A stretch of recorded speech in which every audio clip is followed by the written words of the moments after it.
जैसा हमने पिछले वीडियो में देखा और जाना प्राचीन भारत इतिहास के स्रोत को। ठीक है। प्रागैतिहासिक काल को जाना, सिंधु घाटी सभ्यता के बारे में जाना। उसी प्रकार, उसी अंदाज में आज हम वैदिक सभ्यता को जानेंगे और उसके बारे में परिचित होंगे। चलिए। नमस्कार, आप देख रहे हैं यूट्यूब चैनल इन्फॉर्मेशन जोन। आप बने रहिए इन्फॉर्मेशन जोन के साथ। दोस्तों के साथ शेयर करिए, कमेंट करिए, सब्सक्राइब पहले कर लीजिए। चलिए शुरू करते हैं। वैदिक सभ्यता अध्याय 4 हम पढ़ने जा रहे हैं। इसमें बताया गया है कि वैदिक सभ्यता का जो टाइम पीरियड है वो है 1500 से 600 ईसा पूर्व। ठीक है। इस पे एक नंबर का प्रश्न आ जाता है कि वैदिक सभ्यता का टाइम पीरियड बताइए। तो इसका टाइम पीरियड क्या है? 1500 से 600 ईसा पूर्व। ठीक है। चलिए, अब उसी अंदाज में इसकी A to Z line explanation के साथ चलेंगे। सिंधु सभ्यता के बाद नवीन संस्कृति प्रकाश में आई।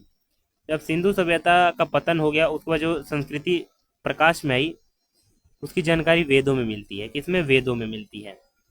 कितने प्रकार के वेद हैं आप कमेंट बॉक्स में बताइए और उन चारों के नाम बताइए मुझे। ठीक है।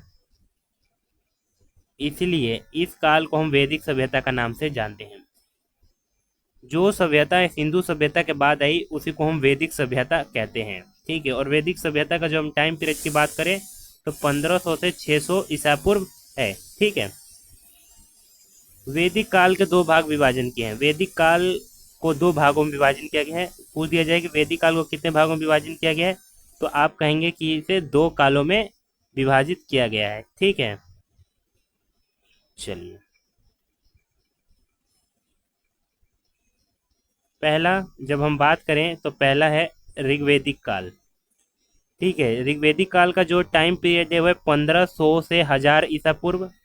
और उत्तर वैदिक काल का जो टाइम पीरियड है वो है 1000 से 600 ईसा पूर्व। ठीक है। वैदिक काल दो प्रकार के भागों में विभाजन किया गया है। पहला ऋग्वैदिक काल, ठीक है, और दूसरा उत्तर वैदिक काल। ठीक है। वैदिक सभ्यता में इनको दो भागों में विभाजित कर दिया गया है, ऋग्वैदिक और उत्तर वैदिक काल। आज इन्हीं के बारे में पढ़ेंगे। पहले हम शुरुआत करते हैं ऋग्वैदिक काल से। ऋग्वैदिक काल का जो टाइम पीरियड है बच्चा वो 1500 से 1000 ईसा पूर्व है। ठीक है बाबू। चलो, ऋग्वैदिक काल से हम चालू करते हैं आगे की व्याख्या। आर्यों के आगमन 1500 ईसा पूर्व के पहले का है। आर्यों का आगमन 1500 ईसा पूर्व के पहले का है। ठीक है। आर्य आरंभ में सप्त सैंधव में बसा गए थे। ठीक है। एक जगह का नाम है सप्त सैंधव, वहां पे आर्य क्या थे? बसे हुए थे। सर्वप्रथम पंजाब और अफगानिस्तान में बसे। आर्य सबसे पहले कहाँ बसे? पंजाब और अफगानिस्तान में बसे। ठीक है। चलिए,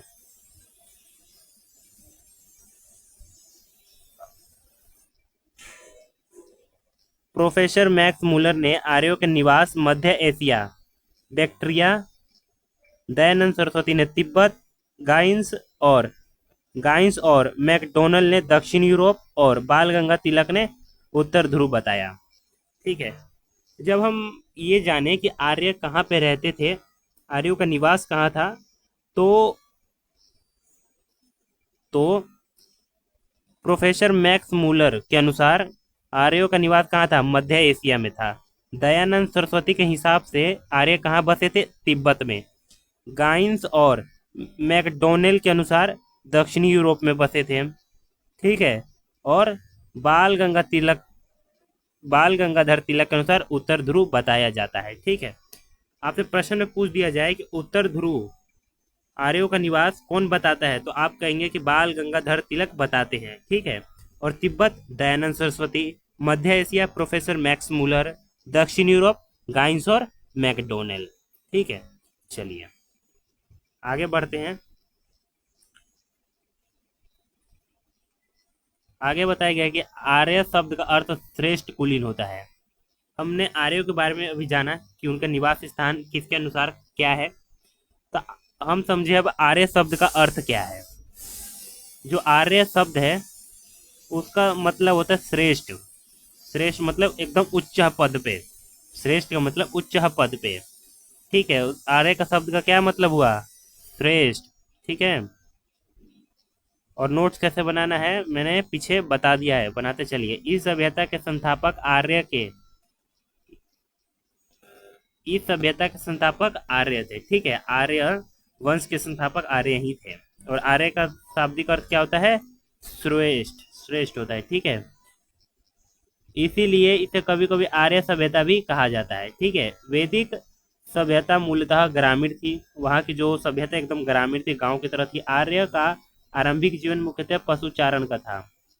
आर्य का जो जीवन मुख्यतः किस पे था? पशुचारण करना ही था, ठीक है। कृषि उनका गौण धंधा था, ठीक है। जो कृषि था उनका गौण धंधा था। आर्य की भाषा मूलतः संस्कृत थी।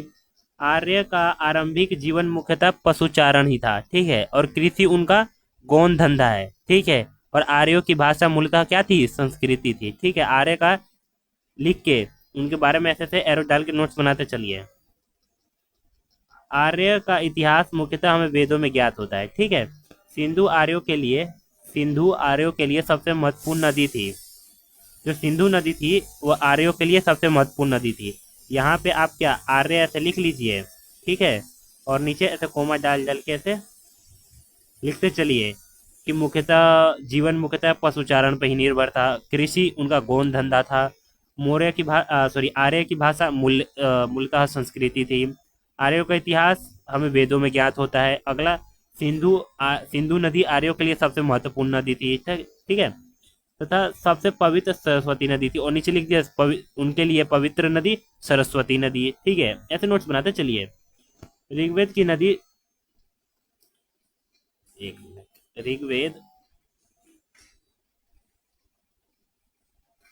ऋग्वेद के नदी सूक्त में सरस्वती को नदीत्मा कहा गया है। ऋग्वेद में नदी सूक्त में सरस्वती नदी को क्या कहा गया है? नदीत्मा कहा गया है, ठीक है। सरस्वती नदी को क्या कहा जाता है? नदीत्मा भी कहा जाता है, ठीक है। याद रखते चलिए। ऋग्वेदिक काल का समाज कबीले के रूप में संगठित था। ऋग्वेद में एक ऋग्वेद में अफगानिस्तान की नदी का भी उल्लेख है। ऋग्वेद में जो अफगानिस्तान में नदियां बह रही हैं उनका भी उल्लेख मिलता है। ऋग्वेद में एक पर्वतमाला मुझवंत हिमालय का उल्लेख भी मिलता है। ऋग्वेद के अंदर पर्वतमाला मुझवंत का भी उल्लेख मिलता है। ये सब नोट्स बनाते चलिए, एक एक लाइन में, ये सब एक एक लाइन का क्वेश्चन आंसर है, ठीक है। सीधा लिखते चलिए, रिवीजन करते चलिए। ऋग्वेद में गंगा व सरयू नदी का उल्लेख एक बार मिलता है। ऋग्वेद में, ये मत सोचिए कि यहाँ ऋग्वेद क्यों पढ़ाया जा रहा है। ऋग्वेद का तो वेद जो पीछे पढ़ाया गया था वो तो उसमें पढ़ाया नहीं गया, नहीं, उसको भूल जाइए। आप बस ऐसे कोमा डाल डाल के नोट्स बनाते चलिए, ठीक है। जिसमें लिख दीजिए ऋग्वेद में गंगा सरयू नदी का उल्लेख एक बार मिलता है, इससे अधिक बार नहीं मिलता, ठीक है। बस, एवं यमुना नदी का उल्लेख 3 बार मिलता है, ठीक है। ऋग्वेद में गंगा और सरयू नदी का उल्लेख बाबू एक बार मिलता है और यमुना नदी का उल्लेख 3 बार मिलता है। चलो जी, अब हम देख लेते हैं कि ऋग्वेदिक कालीन नदियों को, ऋग्वेदिक टाइम पर, अब कमेंट बॉक्स में बताइए जो ऋग्वेद काल है उसका टाइम पीरियड क्या है, ठीक है। उस समय की नदियों के बारे में जान लेते हैं। उनके आधुनिक नाम कि अभी में क्या नाम है, और प्राचीनता नाम उस समय पे क्या नाम था। व्यास नदी का प्राचीन नाम था बिपाशा। सतलज नदी का पूरा नाम था सतुद्री सतुद्री, ठीक है। चिनाब नदी का आशिकिनी, ठीक है। सिंध का सिंधु। गंडक नदी का सदानीरा। काबुल नदी का कुंभा। ये सब प्राचीन नाम है। उसी प्रकार झेलम नदी बीतस्ता, क्या बीतस्ता। राबी नदी का प्राचीन नाम पुरुषनी इरावती, ठीक है। स्वात का शुभवस्तु और शुभावास्तु, ठीक है। कुर्रम नदी का कुर्भ। गगघर नदी का सरस्वती। गोमल नदी का गोमती या फुलहार, ठीक है। इसी प्रकार आगे बढ़ते हैं, इसको नोट्स करते चलिए, नोट्स बनाते चलिए।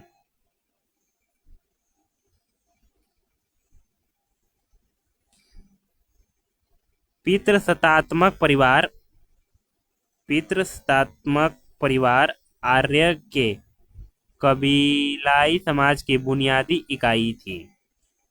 जो पितृसत्तात्मक परिवार थी वह आर्यों के कबीलाई समाज था, उनकी बुनियादी इकाई थी। ठीक है, ऋग्वेद में आर्यों के 5 कबीले होने की वजह से, ऋग्वेद में आर्यों के 5 कबीले होने की वजह से पंचजन्य कहा गया। आर्य समाज को, ये मतलब आर्य को, जो आर्य सभ्यता आई थी उस समय आर्य के राजा आए थे, उनको पंचजन्य कहा गया। क्यों कहा गया?